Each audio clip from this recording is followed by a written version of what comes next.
এদিকে ছোট ছেলে ছোট বৌমাকে ধরে নিয়ে এসে ঘরের এক কোণায় বসায়।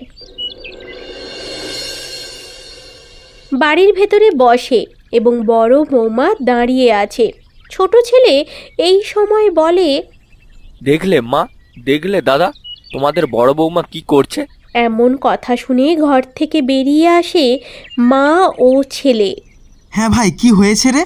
সারাক্ষণ আমার বউটা ঘরে আছে আর শুধু ঝামেলা করে যাচ্ছে।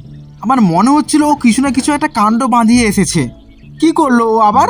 দাদা, তোর বউকে সামলা, তোর বউ একদম ভালো না। দেখ, আমার বউকে ধাক্কা মেরে ফেলে দিয়েছে। তুমি কি মানুষ? অমানুষ কোথাকার! সারাক্ষণ ধরে তো ঝগড়াঝাটি করে বেরোচ্ছ। তোমার মনের মধ্যে কি মনুষ্যত্ব বোধ নেই? সব সময় শুধু কূটনীতি আর ঝগড়া করার ধান্দা। ভালোভাবে দুজন মিলে থাকো না একসাথে, তা না। আর আজকে তুমি ছোট বউকে ধাক্কা মেরে ফেলে দিয়ে